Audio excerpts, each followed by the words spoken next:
يسعد أوقاتكم وأهلا وسهلا فيكم من يوم ما كنتوا عم تتابعوني. رمضان كريم على الجميع.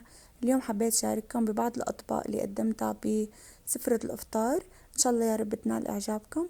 تابعوا معي طريقة التحضير. بس قبل ما تشوفوا الفيديو، إذا كنتوا جداد على القناة بتمنى تشتركوا بالقناة وتفعلوا زر الجرس لحتى يصلكم دايما كل الفيديوهات الجديدة، ولا تنسوا تعملوا لايك للفيديو لحتى يرتفع الفيديو ويوصل لأكبر عدد ممكن من المشتركين. اول خطوة رح ابدأ بتحضير كوكتيل الفريز بالحليب مشان الحق ساويه وحطه بالفريزر ويبرد من هون لحتى يصير موعد الاذان. رح شيل الجزء الاخضر من كل حبات الفريز بهالشكل هاد، وبعدين رح اغسلهم كتير منيح بالمي اكتر من مرة لحتى ينضفوا، وبحطهم بمصفاي لحتى يصفوا. وهلا مشان سهولة خلطهم على الخلاط رح اقطعهم لقطع هيك متوسط الحجم. ما رح اساوي كل الكمية الباقية رح احطهم بالفريزر لأوقات تانية، بطلع منهم وبحضر يا اما كوكتيل الفريز والحليب او ممكن بس فريز. رح جرب معكم هالتجربة لأول مرة، انه مشان نفرغ الهواء من كيس الليموني او الفريزر، يعني مشان الخضار اللي مفرزة بنحطها بمي بهالشكل وبنسكرها وبنشيلها. عن جد تجربة كانت كتير حلوة وناجحة، شايفين؟ يعني قدر الإمكان إنزال الهواء من الكيس، هيك بنحفظه لأكبر وقت. بنحطهم بالفريزر لأوقات تانية. هلأ هون رح أبدأ بتحضير كوكتيل الفريز والحليب. بنحط أول شي الفريز بالخلاط، وهلأ بنحط الفريز بالخلاط. رح أحط كل الكمية، رح أغمرهم بالحليب، لازم ينغمروا. ورح احط تقريبا ملعقتين لثلاث ملاعق عسل. هذا الشي طبعا بيرجع لكم حسب الرغبة. طبعا يفضل انكم ما تستخدموا سكر حتى يصير المشروب صحي 100%. وهيك صار عنا الكوكتيل جاهز، بياخد معكم دقيقتين بالخلاط بس. وهلأ من صدر دجاج واحد قطعته لقطع متوسطة الحجم رح نعمل أطيب وصفة اقتصادية وطيبة كتير. رح احط لهم ملعقة صغيرة هيل، ملعقة صغيرة فلفل أسود، ملعقة صغيرة كزبرة، ملعقة كبيرة من بهار الدجاج، وملعقة صغيرة بابريكا حلوة أو حدة حسب الرغبة، وملح، وفصين توم مهروسين. ضفت لهم تقريبا 3 ملاعق طعام من الزيت النباتي. بحركهم كتير منيح لحتى يتجانسوا. هلا بجهز الصينية اللي رح احطهم فيها، بدهنها بزيت كمية يعني تقريبا شي ملعقتين طعام من الزيت. وهلا رح ابدا بتغليف قطع الدجاج بالطحين. طبعا هاي الخطوة اختيارية بس انا بحسها كتير بتعطي نكهة طيبة للاكلة. طبعا انا الدجاج كنت غاسلته وناقعته بالمي والخل لمدة نصف ساعة حتى يسرع سويانه، حتى نتخلص من الزنخة بشكل كامل. وبعدين صفيتهم من المي كتير منيح. بعد هاي الخطوة رح نحطهم كلياتهم بالصينية ونرش عليهم رشة زيت خفيفة أو فيكن تستغنوا عنها، وبنحطهم بالفرن شغال الفرن من الأعلى ومن الأسفل. وهلأ رح أبدأ بتحضير الخضار اللي رح ضيفها لصينية الدجاج. بمقلاية على النار حطيت 4 ملاعق زيت نباتي، قطعت بصلتين متوسطين الحجم من البصل لجوانح، وحبتين فليفلة خضراء حلوة، فيكن تستخدموا كمان الحدي، فيكن تستخدموا فليفلة ملونة، ورشيت له رشة صغيرة ملح حتى سرع استواءهم. هلا منقلبهم ونتركهم على نار هادية لحتى يستوى. رح نجهز صوص الطماطم. تقريبا هون عندي 5 حبات طماطم، نقوها تكون مستوية وحمراء، برشتهم برش ناعم. رح ضيف لهم نصف ملعقة صغيرة من الملح ونصف ملعقة صغيرة من الفلفل. بحركهم كتير منيح وبتركهم على نار هادية لحتى يستووا. هلا رح ضيف الفطر بعد ما استوى البصل والفلفل 3/4 الاستواء. كمية الفطر بترجع لكم حسب الرغبة. أنا هون الفطر غسلته كتير منيح وقطعته يعني لقطع متوسط الحجم. نتركهم على نار هادية لحتى يستووا. طبعا هذا الفطر فريش لهيك هلا رح ينزل منه مي أثناء السويان، تتركوه لحتى ينشف. وهلا هون عم جهز للرز بالشعيرية. بنحط تقريبا 3 ملاعق طعام من السمنة ونصف كوب من الشعيرية. نتركن على نار هادية لحتى يصير لونهم ذهبي، طبعا مع التحريك المستمر حتى ما يحترقوا. هلا انا عم حرك الشعيرية، رح اعطيكم هاي الفكرة الكتير حلوة. انتو اذا مو حابين تستخدموا صوص الطماطم بهاي الاكلة، فيكن تستبدلوه بالصوص الابيض او صوص البشاميل والكريمة، يعني كمان بتطلع اكلة شهية كتير وطيبة.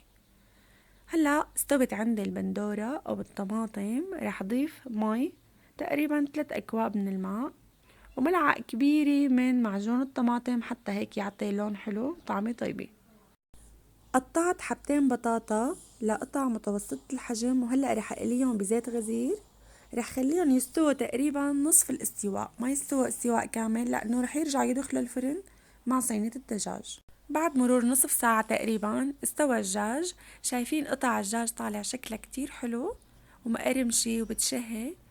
فيكن تقدموها هيك مثل ما هي جنبها بطاطا مقلية ومايونيز.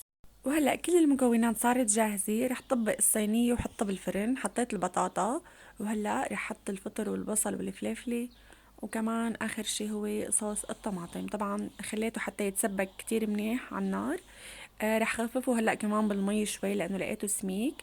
ورح أضيف ملعقة صغيرة من الكاري، وضفت كمان ملعقة صغيرة من بهار مكسيكانو، ونصف ملعقة صغيرة من الفلفل الأسود. فيكن تضيفوا أي نوع بهار انتو بتحبوه، فيكن تضيفوا الشطة. رح دخلن على الفرن واتركن تقريبا ربع ساعة. وهلأ رح جهز الرز بشعرية.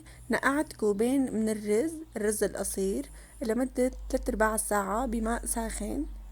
وهلأ رح قلبه مع الشعيرية بالسمنة لحتى تتغلف كل حبات الرز. هيك بيطلع مفرفر، بتطلع طعمته كتير طيبة بهالطريقة هي. وكمان رح اضيف ملعقة طعام من الزيت النباتي، كتير بتساعد على انه الرز يطلع مفلفل معكم، بيطلع بشهي غير شكل. هلأ رح اضيف الماء الساخن المغلي. لكل كوب رز كوب ونصف من الماء. وهلأ رح ضفلن كمان الملح، تقريبا نصف ملعقة طعام من الملح، وبحركهم تحريكة خفيفة حتى يدوب الملح. بنحاول قد ما فينا انه ما نحرك الرز كتير حتى ما تتكسر الحبات ويعجن. وهلأ منغطي الرز ومنتركه تقريبا اول 5 دقايق على نار عالية، وبعدين بنخفض درجة الحرارة على اخفض درجة لحتى تنشف ميته ويستوي. وهلأ رح جهز الفتوش. هالطبق كتير اساسي ولازم يكون موجود على سفرة رمضان يوميا. انا بحب اغسل خضرة الفتوش قبل بوقت، بحطهم بمصفاية بتركن على جنب لحتى تصفوا ميتهم، وبعدين ببدأ بفرمون. عندي هون الملفوف بفرمه هيك لشرايط ناعمة، واذا متوافر الملفوف الاحمر كمان كتير طيب بالفتوش. الخس بحط اكتر من ورقة فوق بعض، بفرمهم بالطول بالاول بعدين بالعرض حتى يصيروا هيك شرايط ويصير حجمهم متوسط. وحبة خيار كمان فرمتها، وحبتين بندورة فرمتهم لفرم متوسط الحجم. فيكن تخشنون اكتر من هيك، طبعا الفتوش لازم تكون خشن بس انا بحب هيك اعمله. وبقدونس. اما هون عنا الطرخوم، ما بعرف شو بتسموه بلدكم، منورقه توريق بيعطي نكهة كتير طيبة. والزعتر الاخضر اساسي بالفتوش كمان منورقه توريق. والنعناع الاخضر كمان توريق.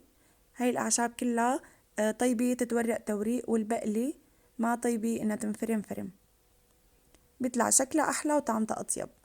والبصل الاخضر كمان فرمته لفرم ناعم، حبة بصل اخضر وحدة. اذا ما كان في بصل اخضر بتستبدلوه باليابس بس بتحطوه مع الصوص. اما الفجل بنحاول نعمله شرائح رقيقة حتى ما تطلع طعمته حادقة اثناء الاكل. بيعطي الوان كتير حلوة للفتوش، بنفس الوقت له فائدة كبيرة.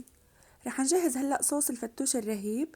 3 فصوص توم مهروسين، 4 ملاعق طعام زيت زيتون حسب الكمية طبعا، ملعقة صغيرة نعناع يابس مجفف، عصير ليموني ونصف لهي الكمية من الخضرة طبعا، وملعقة صغيرة من معجون الطماطم بتعطي كثافة للصوص وبتعطي طعمة طيبة، وتقريبا 4 ملاعق من دبس الرمان، 4 ملاعق طعام، وملعقة صغيرة من الملح، وملعقة صغيرة سماق. وفيكن تضيفوا للصوص 3 ملاعق طعام من خل التفاح، بس انا بصراحة ما كتير بحب طعمته لهيك ما بضيفه. وهيك صار عنا اطيب صوص للفتوش. طبعا ما منحطه على الخضرة لوقت التقديم. وهلأ رح نتفقد الرز. نشفت ميته، صار تمام ما شاء الله مفرفد بشهي، بس لسه لازم يتهدى. هلأ منغطيه ونتركه لوقت التقديم يتهدى على البخار. وعندي هون أكلة الدجاج كمان صارت جاهزة بالفرن، ما شاء الله ريحتها بتاخد العقل. وهلأ هيك صارت جاهزة عنا سفرة الإفطار.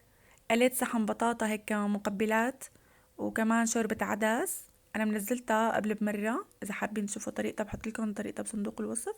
شايفين ما شاء الله الرز كيف طالع هيك مفلفل بشهي وبياخد العقل، جربوه بهي الطريقة.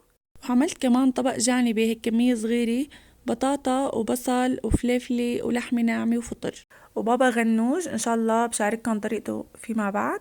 وعندي كمان كبة مشوية بالفريزر طلعتهم وسخنتهم، وعندي هالفتوش الرائع رشيت عليه دبس رمان وحطيت عليه خبز ملي.